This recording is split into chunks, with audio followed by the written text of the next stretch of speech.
इसी तरह मेरा जो प्रचार का जो माध्यम चल रहा है उससे दोनों विरोधी आशीष जी जायसवाल और राजेंद्र जी मूलक ये घबरा गए हैं। वो मुझे कई ऑफर पे ऑफर दे रहे हैं, लेकिन मैंने बोला कि मुझे अच्छे से मालूम है। और दूसरे विधायक जो विधायक के लिए खड़े हैं उमरेड के, वो पार्सल है, वो पार्सल को उमरेड ही भेजना है। ये मैं आप यहाँ शेतकरी लोगों के लिए भी 20 साल से यहाँ के जो विधायक है इसने कुछ भी काम नहीं किया। मैं यहाँ आज लोगों के आशीर्वाद से तीसरी शक्ति के तौर पर उभर के आया हूँ और राष्ट्रीय गोंडवाना पार्टी के बिना यह असंभव था। मुझे जैसे गोंडवाना गणतंत्र पार्टी के हरीश जी हुई के इन्होंने किसी एक व्यक्ति को जो बाहर के पार्सल है उसको समर्थन देके अपना निजी स्वार्थ पूरा करके आदिवासी समाज को, गोंडवाना समाज को उन्होंने धोखा दिया है। क्योंकि आशीष जी जायसवाल ने 20 साल आमदार रहते हुए यहाँ विधानसभा के लिए कुछ भी काम नहीं किया। गुमराह करके आशीष जी जायसवाल ने 20 साल से यहाँ अभी भी तत्कालीन वो विधायक है यहाँ के, वो हमारे 20 साल से जो हमारे समाज के लोग हैं उनको समझ में आ गया कि आशीष जी जायसवाल हमें गुमराह कर रहे हैं। नमस्कार साथियों, मैं राहुल आपका फिर से हमारे चैनल पर स्वागत करता हूं। और आप सभी बात जानते हैं कि मैं बीते कुछ समय से लगातार महाराष्ट्र विधानसभा क्षेत्र का दौरा कर रहा हूं और आज इसी दौरे के हिसाब से हम लोग रामटेक विधानसभा क्षेत्र क्रमांक 59 में पहुंचे हैं, जहां पर हम राष्ट्रीय गोंडवाना पार्टी के अधिकृत प्रत्याशी साहिर राजेंद्र भीमराव बावनकुळे जी से बात करेंगे। उनसे जानेंगे कि वे किन मुद्दों के आधार पर जनता के बीच में जाएंगे और क्या ऐसे उनके सामाजिक मुद्दे, राजनीतिक मुद्दे या फिर विकास के मुद्दे होंगे जिसकी बात को करते हुए वे जनता से अपने पक्ष में उनके मतदान की मांग करेंगे। सर, आपका बहुत बहुत स्वागत है हमारे चैनल पर। नमस्कार सर, जैसा कि इस विधानसभा क्षेत्र में जब हम पहुंचे तो हमने देखा कि यहाँ पे जो राष्ट्रीय गोंडवाना पार्टी है, जिन्होंने आपको एक अपना अधिकृत उम्मीदवार बनाया है माननीय साहिर राजेंद्र भीमराव बावनकुळे जी को, तो जो विश्वास इस पार्टी के प्रदेश अध्यक्ष माननीय राकेश राजू भलावी जी ने आपके ऊपर में जताया है, दर्शाया है, तो उनके इस विश्वास को आप किस तरीके से इस विधानसभा क्षेत्र में रखेंगे और ऐसे क्या मुद्दे होंगे जिसके ऊपर में आप और उनकी पार्टी दोनों मिलकर के विकास की बातें करेंगे? नमस्कार, मैं साहिर राजेंद्र भीमराव बावनकुळे रामटेक विधानसभा 59 से खड़ा हूँ। मुझे राष्ट्रीय गोंडवाना पार्टी ने अधिकृत टिकट दी है और टिकट पे खड़ा होने से राकेश भलावी जी और राष्ट्रीय अध्यक्ष गोंडवाना पार्टी के इन्होंने मुझ पर विश्वास जता के ये टिकट दिए। वो टिकट के माध्यम से राष्ट्रीय गोंडवाना पार्टी राष्ट्रीय गोंडवाना पार्टी ने जो मुझे खड़ा किया हुआ है अधिकृत उम्मीदवार बोल के, तो उनकी जो इच्छा है, उनके जो समीकरण है उसमें मैं खरा उतरूंगा और यहाँ की जो समस्या है रामटेक विधानसभा का सर्वांगीण विकास करूंगा। उसी के साथ में यहाँ आदिवासी की बहुत समस्या है, हमारे समाज की बहुत समस्या है और पूरे यहाँ रोजगार की समस्या है, शेतकरी की समस्या है, या ऐसी अनेक समस्या है। वो समस्या हल करने के लिए आज रामटेक विधानसभा में एकमात्र उपाय शाही राजेंद्र बावनकुळे है। और मैं सभी जनता से निवेदन करता हूँ कि आपने बहुत से नेताओं को चुनकर लाए, विधायक बने, एमपी बने, लेकिन किसी ने भी रामटेक विधानसभा का विकास नहीं किया। यहाँ 20 साल से जो आमदार है उसने क्या किया आपको बहुत अच्छे से मालूम है। और दूसरे विधायक जो विधायक के लिए खड़े हैं उमरेड के, वो पार्सल है, वो पार्सल को उमरेड ही भेजना है। ये मैं आप रामटेक विधानसभा के सभी मतदाताओं से निवेदन करता हूँ। अच्छा, माननीय बावनकुळे जी, आपने बहुत सारी समस्या हमें बताई इस विधानसभा क्षेत्र की, जिसमें आपने शेतकरी समाज मतलब किसानों की बात की, आपने आदिवासियों को होने वाली समस्याओं की बात की, आपने इंडिविजुअल आपके समाज तेली समाज को होने वाली असुविधाओं की बात की है और आपने इस क्षेत्र के विकास में जो बाधा है उसकी भी बात की। तो मेरा आपसे सवाल रहेगा कि इस क्षेत्र में किस प्रकार की समस्या में आज तक के विकास नहीं पाया, उसका आप हमें जवाब दीजिएगा। साथ में जो किसान है वो किस तरह की समस्या से जूझ रहा है, वहीं आदिवासी के ऊपर में किस तरह की समस्या हो रही है और आपका समाज किस प्रकार की बाधाओं से इस विधानसभा क्षेत्र में जूझ रहा है, जिसके ऊपर में आप काम करेंगे। रामटेक विधानसभा में मैं जिस समाज से आता हूँ, तेली समाज, ओबीसी समाज से, तो हमारे समाज की लाखों में संख्या है, लेकिन 20 साल से जो विधायक है चुन के आ रहा है, तो हमारे समाज का पूरा फायदा उठा के हमारे समाज के कोई भी काम नहीं कर रहा है। हमारे समाज का समाज भवन बोलो, समाज के लोगों को नौकरी लगा के देने बोलो या कंपनी खोलने के बोलो, तो उसने कुछ भी नहीं किया। और 20 साल पहले यहाँ हमारे समाज के विधायक रहते थे और इस बार 20 साल बाद में शाहिर बावनकुळे ये समाज का नेतृत्व करेंगे। ऐसे सभी समाज को मेरे से पूरी आशा है और वो मुझे पूरा समर्थन दे रहे हैं। उसी तरह आदिवासी भी बहु संख्या में इस क्षेत्र में है, उनका भी मुझे पूरा समर्थन मिल रहा है। तो आने वाली 20 तारीख को सभी लोग शाही राजेंद्र बावनकुळे हारमोनियम चुनाव चिन्ह 7 नंबर की बटन दबा के मुझे बहुमतों से विजय करेंगे, ये मैं आपसे विनती करता हूँ। सर, मैंने आपसे ये भी पूछा है कि किसानों को किस प्रकार की समस्या आ रही है? आपने एक तो बता दिया कि यहाँ के लोगों को रोज़गार नहीं मिल रहा है या और भी अन्य चीज़ें हैं जो बाधा बन रही है। यहाँ जो पहले के आमदार रहे, उनने वो विकास नहीं कर पाया है। लेकिन आप ये बताइए मुझे कि आदिवासियों को, किसानों को और आपके समाज को मुख्य रूप से किन समस्याओं का सामना करना पड़ रहा है? वो समस्या बताइए। यहाँ देवलापार बोले तो आदिवासी बहुल संख्या है, उस एरिया में मैं घूम के आया हूँ।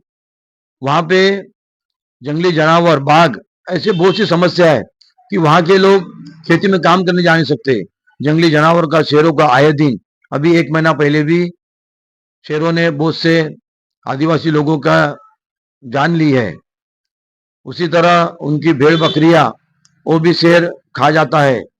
तो वो वहाँ के आदिवासी लोग, देवलापार के शेतकरी लोग, वो बेचारे ना खेती में जाके काम कर सकते हैं, ना जो विधायक है यहाँ पे, ना विधायक ने उनके लिए कुछ वहाँ पे रोजगार की सुविधा उपलब्ध कराई है, ना महिलाओं के लिए उद्योग वहाँ पे उन्होंने कुछ किया है।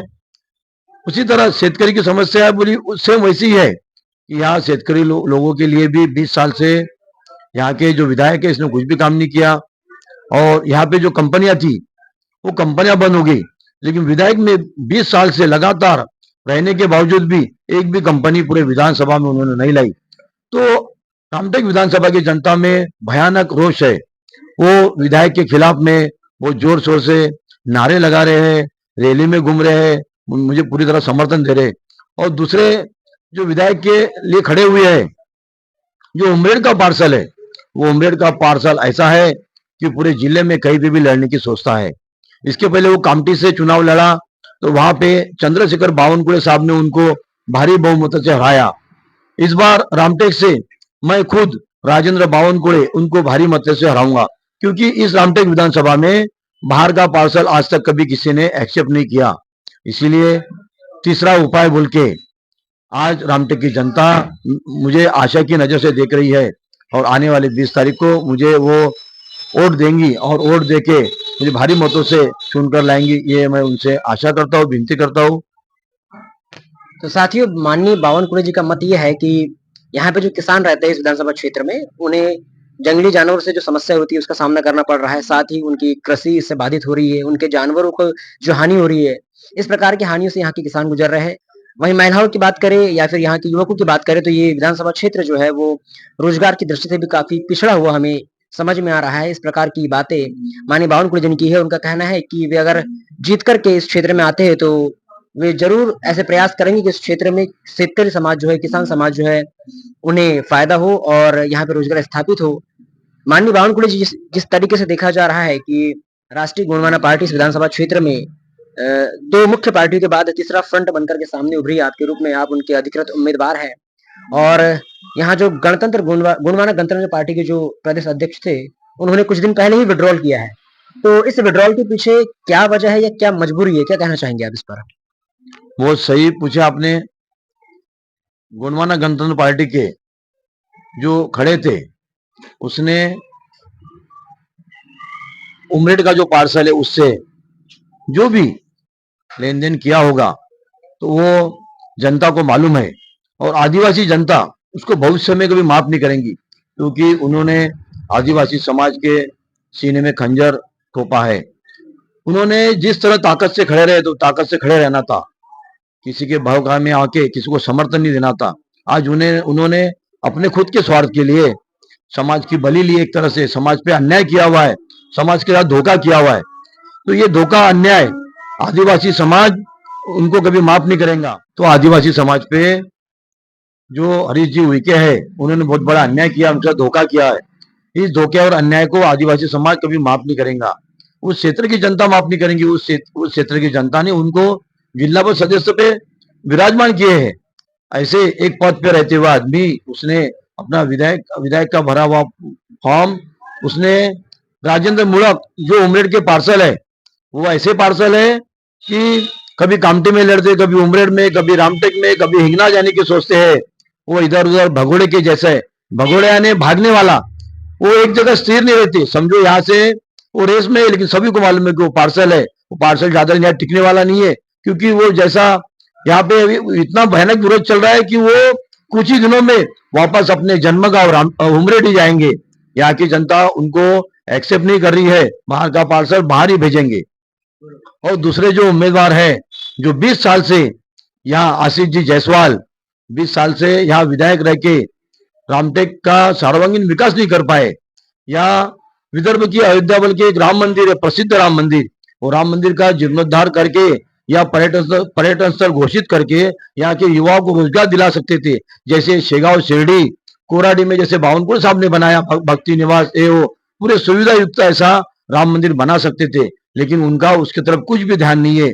यहाँ पे बहुत सी कंपनियां थी, वो कंपनियां बंद हो गई और उन्होंने एक भी कंपनी लाने का कभी ध्यान भी नहीं दिया। इसलिए उनके खिलाफ भी यहाँ की जनता भयानक रोष में है।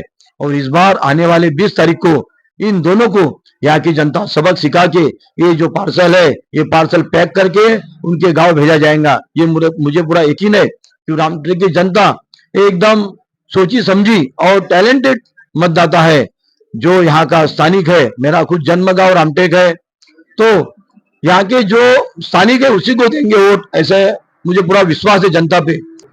तो साथियों आपने देखा कि जो बावनकुळे जी है उन्होंने हमें कुछ यहाँ के क्षेत्रीय नेताओं के बारे में बताई, किस तरीके की उनकी गतिविधियां बीते कुछ समय से विधानसभा क्षेत्र में रही है।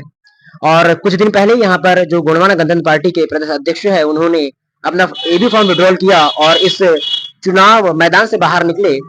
इसके लिए भी उन्होंने इनके ऊपर में आरोप मढ़ा है कि उन लोगों ने आदिवासियों के अधिकारों का, आदिवासियों की आवाज को दबाने का कार्य किया है। लेकिन राष्ट्रीय गोंडवाना पार्टी के नेतृत्व में उनके अधिकृत उम्मीदवार बनकर माननीय साहिर राजेंद्र बावनकुळे जी उनके अधिकारों को सामने लाएंगे और उनके हितों में जो भी विकास के मुद्दे होंगे उसके ऊपर में बात करेंगे।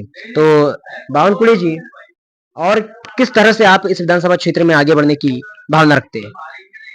मैं लोग शाहिर वस्ताद भीमराव बावनकुळे गुरुजी इनका लड़का हूँ। उन्होंने शाहिर कलाकारों के लिए और समाज के लिए पूरा अपना जीवन समर्पित किया। मेरे पिताजी टीचर थे, टीचर की ड्यूटी छोड़ के उन्होंने शाहिर कलाकारों के हितों के लिए हजारों मोर्चे निकाले। 1999 से लेके साकड़ी उपोषण, आमन उपोषण, ये सब करके शाहिर कलाकारों को न्याय दिलाया। और उनके नक्शे कदम पे चलकर मैंने खुद वो मोर्चे किए और आमन उपोषण मैंने भी किया। और सरकार ने अप्रैल 2024 से हमें शाहिर कलाकारों को 5,000 रुपये मानधन किया। बाकी बहुत सी समस्या हमारी अभी भी जैसी की वैसी रखी हुई है। मैं रामटेक विधानसभा से विधानसभा में पहुंचता हूँ। पूरे महाराष्ट्र में 288 विधानसभा है, उसमें हमारा शाहिर कलाकारों का, आदिवासी का और ओबीसी समाज का नेतृत्व करने वाला कोई है नहीं। 288 आमदारों में से शाहिर कलाकार का हितैषी नहीं है, उनका कोई कहवारी नहीं है, आदिवासी का आवाज उठाने वाला नहीं है। तो इस तरह से लोगों को मेरे से आशा है आदिवासी समाज की वहां पे आवाज उठाना, उनकी समस्या हल करना, शाहिर कलाकारों की समस्या हल करना, समाजों की समस्या हल करना, और पूरे रामटेक विधानसभा की जो समस्या है वो हल करने के लिए लोग मुझे आशा की नजर से देख रहे हैं। और उनकी आशा पे मैं खरा उतरूंगा और मैं आने वाले 23 तारीख को मेरा विजय पक्का है। मैं चुन के आने के बाद में सबसे पहले रामटेक का सर्वांगीण विकास करने के लिए दिन रात एक करूंगा और लोगों के लिए 24 घंटे में उपलब्ध पहले भी था, आज भी रहूंगा और कल भी रहूंगा। उसी तरह मेरा जो प्रचार का जो माध्यम चल रहा है उससे दोनों विरोधी आशीष जी जायसवाल और राजेंद्र जी मूलक ये घबरा गए हैं। वो मुझे कई ऑफर पे ऑफर दे रहे हैं, लेकिन मैंने बोला समाज का एक व्यक्ति खड़ा हूं, मैं समाज से कभी धोखा नहीं करूंगा। मैं ईमानदारी से चुनाव में खड़ा हूं, खड़ा रहूंगा और चुन के आऊंगा और अपने समाज को, आदिवासी समाज को और रामटेक विधानसभा के हर एक मतदाता को मैं न्याय दिलाने की पूरी कोशिश करूंगा और मैं न्याय दिलाऊंगा भी। इसी आशा से लोग मुझे तीसरी शक्ति के तौर पे शाहिर राजेंद्र बावनकुळे ये बहुत बड़ा उपाय है। उसी तरह यहाँ पे भारतीय जनता पार्टी न्यूट्रल में है। कुछ भारतीय जनता पार्टी के कार्यकर्ता नेता मुझे इनडायरेक्टली समर्थन भी दे रहे हैं, सपोर्ट कर रहे हैं, उनका भी मैं आभारी हूँ। माननीय बावनकुळे जी, आज आप स्वयं को इस विधानसभा क्षेत्र में तीसरी सबसे बड़ी शक्ति के रूप में देख रहे हैं, तो क्या यह राष्ट्रीय गणना पार्टी की उम्मीद के बगैर संभव हो पाता? मैं यहाँ आज लोगों के आशीर्वाद से तीसरी शक्ति के तौर पर उभर के आया हूँ और राष्ट्रीय गोंडवाना पार्टी के बिना यह असंभव था। मुझे राष्ट्रीय गोंडवाना पार्टी ने मैं उनका एहसानमंद हूँ। उसकी वजह से ही मैं यहाँ तीसरे नंबर पर आया हूँ और आने वाले 4-5 दिनों में मैं पहले नंबर पे आके प्रचंड बहुमत से विजय होऊंगा। ये मुझे यहाँ रामटेक की जनता ने आश्वस्त किया हुआ है। इसीलिए उसी तरह रामटेक विधानसभा में बहुत से लोगों ने फॉर्म भरे थे, लेकिन अपने स्वार्थ के लिए, जैसे गोंडवाना गणतंत्र पार्टी के हरीश जी हुई के, इन्होंने किसी एक व्यक्ति को जो बाहर के पार्सल है उसको समर्थन देके अपना निजी स्वार्थ पूरा करके आदिवासी समाज को, गोंडवाना समाज को उन्होंने धोखा दिया है। उसी तरह हमारे पिछले बार जो चुनाव में खड़े थे, जिन्होंने समाज ने उन पे पूरा भरोसा किया था, तन मन धन से उनका साथ दिया था, ऐसे रमेश जी कारे मुरे प्रहार के इन्होंने ऐन समय पे अपना एबी फॉर्म बाकायदा भर के पूरा प्रचार प्रसार चालू किया, लेकिन उन्होंने भी अपने स्वार्थ के लिए जो उमरेड के पार्सल है राजेंद्र जी मुरब, इनको समर्थन देके समाज के ऊपर बहुत बड़ा अन्याय किया हुआ है। समाज को बहुत बड़ा धोखा दिया उन्होंने। समाज उनको आशा की नजर से देख रहा था, लेकिन उन्होंने उस पर पूरा पानी फेर दिया। रमेश जी कारे मोरे इस विधानसभा से पिछले बार चुनाव में लड़े थे, अच्छे वोट लिए थे, तब पूरे समाज ने एकजुटता दिखा के उनको 25,000 वोट दिलाए थे, लेकिन उन्होंने धोखा देने से वो पूरा समाज मेरे साथ तन मन धन से भारी संख्या में मेरे साथ में है और मुझे पूरा विश्वास है। पिछले बार उनको 25,000 वोट मिले थे रमेश कारे मोरे को, मुझे इस बार उनसे डबल, कम से कम 50,000 वोट मेरे समाज के 100% मिलेंगे। उसी तरह आदिवासी समाज के, गोंडवाना पार्टी के हजारों की संख्या में वोट है, वो मुझे पूरा 100% वोट मिलेंगे और मैं भारी मतों से चुन के आऊंगा। मैं चुन के आऊंगा तो सबसे पहले रामटेक का सर्वांगीण विकास कैसे होगा, ये मैं यहाँ पे कंपनी लाके महिलाओं के लिए रोजगार उपलब्ध करा दूंगा, युवाओं के लिए, क्योंकि आशीष जी जायसवाल ने 20 साल आमदार रहते हुए यहाँ विधानसभा के लिए कुछ भी काम नहीं किया। जो कंपनियां थी वो बंद हो गई, लेकिन नई कंपनी खोलने का उन्होंने थोड़ा भी सोचा नहीं कभी। तो इसलिए रामटेक की जनता उनपे बहुत ज्यादा रोष है। और मैं तो बोलता हूँ कि यहाँ इस जो पहली लड़ाई है रामटेक विधानसभा में, इतिहास में देखा जाए तो 20 साल पहले हमारे समाज के ही विधायक बनते थे। 20 साल पहले हमारे समाज के विधायक बनते थे, लेकिन हमारे समाज को गुमराह करके आशीष जी जायसवाल ने 20 साल से यहाँ, अभी भी तत्कालीन वो विधायक है यहाँ के, वो हमारे 20 साल से जो हमारे समाज के लोग हैं उनको समझ में आ गया कि आशीष जी जायसवाल हमें गुमराह कर रहे हैं। इसलिए वो इस बार किसी के बहकावे में न आते हुए इस बार उनके पास एक अच्छा पर्याय है। शाही राजेंद्र भीमराव बावनकुळे समाज के मेरे वोट है, मेरे ओबीसी समाज के, आदिवासी समाज के, ये मुझे भारी संख्या में मिलेंगे और ये दोनों लोग परास्त होंगे, क्योंकि बाहर का जो पार्सल है पूरे जिले में घूमता है, ये सबको मालूम है। कभी उमरेड से लड़ता है, कभी कामटी से, कभी रामटेक से, कभी हिंगना जाने की सोचता है। आज की जनता जनार्दन है, ये जनता सब जानती है। जनता जनार्दन है और जनता सब जानती है कि कौन कहां से पार्सल है, कौन क्या किया, कौन नहीं किया। आज लोगों को बताने की जरूरत नहीं है। युवाओं के माध्यम से, यहाँ के बुजुर्ग के माध्यम से जो 20 साल से यहाँ की जनता पर अन्याय हो रहा है, विकास नहीं हो रहा है, तो विकास और अन्याय हल करने के लिए मेरे को तीसरी शक्ति के रूप में लोगों ने खड़ा किया हुआ है और लोग ही मुझे भारी मदद चुनकर देंगे, ये मुझे पूरा उन पे विश्वास है। और उस विश्वास के भरोसे मैं खड़ा हूं और आने वाले 20 तारीख को हारमोनियम चुनाव चिन्ह में 7 नंबर के बटन दबा के मुझे प्रचंड बहुमतों से विजय कीजिए और 23 तारीख को गुलाल अपना ही रहेगा। विजय अपने समाज का ही होगा, आदिवासी समाज का होगा, रामटेक विधानसभा के हर वो मतदाता का होगा। इसीलिए मैं आपसे विनती करता हूं कि आने वाले 20 तारीख को हारमोनियम चुनाव चिन्ह पेटी 7 नंबर की बटन दबा के, अभी तक आपने कई विधायकों को संधि दी हुई है, आपने अभी तक कई विधायक बनाए हैं, लेकिन आज मुझे एक बार संधि दीजिए। 20 साल से जो आमदार है उसने कुछ नहीं किया। मैं उससे ज्यादा गुना काम करूंगा। आपकी जो भी समस्या है उस समस्या पे खरी उतरूंगा और आपकी समस्या पूरी तरह हल करूंगा, ऐसा मैं आपको आश्वासन देता हूँ। धन्यवाद। सर, हमारी शुभकामनाएं आपके साथ में और आपका समय देने के लिए धन्यवाद।